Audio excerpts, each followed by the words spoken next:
Hi everyone, welcome to travel vibes. നമ്മൾ ഇന്ന് travel video അല്ല ചെയ്യാൻ പോകുന്നത്, പക്ഷേ ട്രാവലുമായിട്ട് ബന്ധപ്പെട്ട ഒരു ടോപ്പിക്കാണ് ഡിസ്കസ് ചെയ്യാൻ പോകുന്നത്. ഞാൻ 2 ആഴ്ച മുൻപ് യൂട്യൂബിൽ ഒരു ഷോർട്ട് പോസ്റ്റ് ചെയ്തിട്ടുണ്ടായിരുന്നു. 50 വർഷമായിട്ടും എന്തുകൊണ്ടാണ് വിമാനങ്ങൾ ഇന്നും ഒരേ വേഗതയിൽ തന്നെ സഞ്ചരിച്ചുകൊണ്ടിരിക്കുന്നത്. കാരണം ടെക്നോളജികൾ 50 വർഷം മുൻപത്തെ ടെക്നോളജി അല്ല ഇന്ന് നിലവിലുള്ളത്, പക്ഷേ 50 വർഷം മുൻപത്തെ അതേ സ്പീഡിൽ തന്നെയാണ് വിമാനങ്ങൾ ഇന്നും പോയിക്കൊണ്ടിരിക്കുന്നത്. ഏകദേശം 2 ലക്ഷത്തോളം പേരാണ് ആ ഷോർട്ട് ഇതുവരെ കണ്ടിട്ടുണ്ടായിരുന്നത്. അതുപോലെ ഒരുപാട് പേര് നല്ല കമൻറ്റും ചെയ്തിട്ടുണ്ടായിരുന്നു. അങ്ങനെ കമൻറ്റ് ചെയ്തവർക്ക് ഞാൻ ആദ്യമായിട്ട് താങ്ക്സ് പറയണം. കാരണം അങ്ങനെ അവർ കമൻറ്റ് ചെയ്തുകൊണ്ട് എനിക്ക് അതിനെക്കുറിച്ചിട്ട് കൂടുതൽ റിസർച്ച് ചെയ്യാനും പഠിക്കാനുള്ളൊരു അവസരം കിട്ടി. അപ്പോൾ നമുക്ക് ഇന്നത്തെ വീഡിയോയിൽ ആ ടോപ്പിക് തന്നെ ഒന്ന് കീറി മുറിച്ച് പരിശോധിച്ച് നോക്കാം, എന്തുകൊണ്ടാണ് വിമാനങ്ങളുടെ സ്പീഡ് ഇതുവരെയായിട്ടും കൂടാത്തത്. So once again welcome to travel vibes.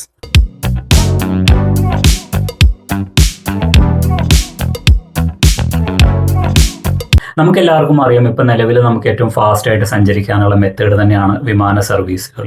അതിൻ്റെ ഘടന നോക്കുകയാണെന്നുണ്ടെങ്കിൽ അതിൽ ഉപയോഗിച്ചിരിക്കുന്നത് ജെറ്റ് എഞ്ചിനുകളാണ്. നമ്മൾ സാധാരണ കാണുന്ന കൊമേഴ്ഷ്യൽ ഫ്ലൈറ്റുകളിലെല്ലാം ഉപയോഗിക്കുന്ന ജെറ്റ് എഞ്ചിനാണ്. അത് 1958 മുതലാണ് അത് വിമാനങ്ങൾ ഉപയോഗിക്കാൻ തുടങ്ങിയത്. ഈ ജെറ്റ് എഞ്ചിനുകൾ രൂപകൽപ്പന ചെയ്തിട്ടുള്ളത് അതിൻ്റെ മാക്സിമം സ്പീഡ് വരുന്നത് 850 അതുപോലെ 900 km/h സഞ്ചരിക്കാൻ വേണ്ടിയിട്ടാണ്. പക്ഷെ നമ്മൾ ചെക്ക് ചെയ്യുന്ന സമയത്ത് ഒരു പക്ഷേ നെറ്റിലൊക്കെ അതിലും സ്പീഡിൽ പോകുന്നതായിട്ട് കാണാം. 1200 1300 സ്പീഡിൽ പോകുന്നതായിട്ട് കാണാം. പക്ഷെ അത് എഞ്ചിൻ്റെ സ്പീഡല്ല, അത് കാറ്റിൻ്റെ ഗതി അനുസരിച്ചിട്ടാണ്. ഹെഡ് വിൻഡ്, ടെയിൽ വിൻഡ് എന്നൊക്കെ പറയും. ഇപ്പോൾ നമ്മൾ സഞ്ചരിക്കുന്ന അതേ ദിശയിലേക്ക് തന്നെയാണ് കാറ്റും പോകുന്നുണ്ടെങ്കിൽ വിമാനത്തിൻ്റെ സ്പീഡും സ്വാഭാവികമായിട്ട് കൂടും. അതുപോലെ അത് എതിർദിശയിലേക്കാണ് വരുന്നതെന്നുണ്ടെങ്കിൽ വിമാനത്തിൻ്റെ സ്പീഡ് കുറയും. അപ്പോൾ ആ സ്പീഡാണ് കാണുന്നത്, അല്ലാതെ എഞ്ചിൻ്റെ സ്പീഡല്ല ആ കാണിക്കുന്നത്. അപ്പോൾ വിമാനത്തിൻ്റെ സ്പീഡ് നമ്മൾ പറഞ്ഞല്ലോ 850 അതുപോലെ 900 km വരെയാണ് വിമാനത്തിന് പറക്കാൻ സാധിക്കുന്നത്. അതിൽ ടെക്നിക്കലി നോക്കുകയാണെങ്കിൽ അതിൽ കൂടുതലായിട്ട് പറക്കാനുള്ള ശേഷി അതിനുണ്ട്. പക്ഷെ അങ്ങനെ പറക്കാതിരിക്കാനുള്ള ഒരുപാട് കാരണങ്ങളുണ്ട്, അത് നമുക്ക് പരിശോധിക്കാം. അപ്പോൾ ഇപ്പോൾ ഈ പറഞ്ഞ 1958 മുതൽ ഈ സെയിം എഞ്ചിൻ ഉപയോഗിച്ചുകൊണ്ട് ഏകദേശം 67 വർഷത്തോളം ഈ സെയിം സ്പീഡിലാണ് ഈ വിമാനങ്ങൾ സഞ്ചരിച്ചുകൊണ്ടിരിക്കുന്നത്. ഇപ്പോൾ ടെക്നോളജികൾ പഴയ ടെക്നോളജി അല്ല, ടെക്നോളജികൾ ഒരുപാട് മാറ്റം വന്നു. പക്ഷേ ഇന്നും ആ സ്പീഡ് തന്നെയാണ്. ഇന്ത്യയിൽ നിന്ന് ഇപ്പോൾ നമ്മൾ US യാത്ര ചെയ്യുകയാണെന്നുണ്ടെങ്കിൽ അന്ന് 17-18 മണിക്കൂറാണ് വേണ്ടി വന്നിരുന്നെങ്കിൽ ഇന്നും അത്ര തന്നെ സ്പീഡ് വേണം. അപ്പോൾ നമുക്ക് പരിശോധിക്കാം എന്തുകൊണ്ടാണ് ഈ ടെക്നോളജികൾ ഇത്ര മാറ്റം വന്നിട്ടും ഫ്ലൈറ്റിൻ്റെ സ്പീഡുകൾ മാറ്റം വരാത്തത് എന്നുള്ളത്.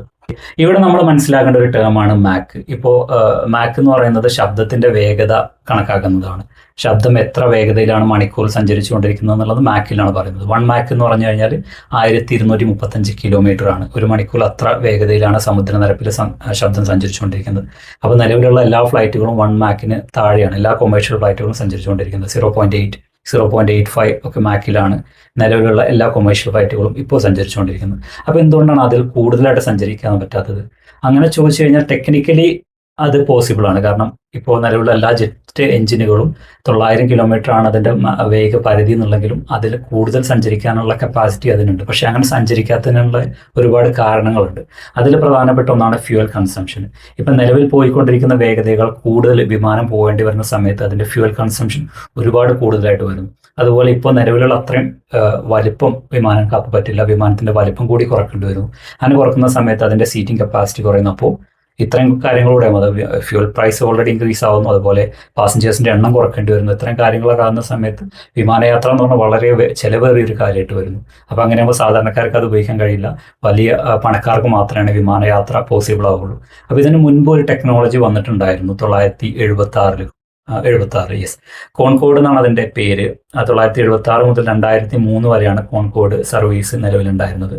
അതിൻ്റെ പ്രത്യേകത എന്താ വെച്ച് കഴിഞ്ഞാൽ അതിപ്പോൾ ഉള്ള അത്ര വലിയ ഫ്ലൈറ്റ്, ഇപ്പോൾ നിലവിൽ 400 പാസഞ്ചേഴ്സിനൊക്കെ യാത്ര ചെയ്യാൻ പറ്റുന്നുണ്ടെങ്കിൽ അതിൻ്റെ വലിപ്പം കുറഞ്ഞിട്ട് 100-100 സംതിങ് പേർക്ക് മാത്രം യാത്ര ചെയ്യാൻ പറ്റുന്ന ചെറിയ ഫ്ലൈറ്റുകളായിരുന്നു. പക്ഷേ അതിൻ്റെ സ്പീഡ് 2 മാക്കൊക്കെ ആയിരുന്നു.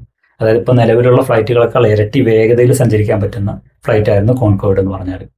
ഈ കോൺകോഡ് വിമാനങ്ങൾ ഒരു നല്ല ഓപ്ഷൻ തന്നെയായിരുന്നു വേഗത്തിൽ പോകുക എന്നുള്ളത്. പക്ഷെ ഒരുപാട് പോരായ്മകൾ ഉണ്ടായതുകൊണ്ടാണ് അത് പരാജയപ്പെട്ടത്. അതിൻ്റെ പരാജയപ്പെട്ടതോടുകൂടി അത് പ്രശ്നങ്ങൾ പരിഹരിച്ച് പിന്നീട് പുതിയ ടെക്നോളജികളായിട്ട് വരാൻ ആരും ശ്രമിച്ചില്ല എന്ന് വേണം പറയാൻ. ഈ ഏവിയേഷൻ കമ്പനികളാണെങ്കിലും അവർ ശ്രമിച്ചത് സേഫായിട്ട് യാത്ര ചെയ്യുക, എക്കണോമിക്കലായിട്ട് യാത്ര ചെയ്യുക, അതുപോലെ നോയ്സ് ഫ്രീ ആയിട്ട് യാത്ര ചെയ്യുക, അങ്ങനെയുള്ള കാര്യങ്ങളൊക്കെയാണ് അവർ പ്രിഫർ ചെയ്തത്. പുതിയ ടെക്നോളജിയിലേക്ക് അവർ കൂടുതൽ ഫോക്കസ് ചെയ്തില്ല എന്ന് വേണം പറയാൻ. അതുകൊണ്ടായിരിക്കണമല്ലോ ഇപ്പോഴും ആ 50 വർഷം മുൻപത്തെ ടെക്നോളജി കണ്ടിന്യൂ ചെയ്തുകൊണ്ടിരിക്കുന്നത്.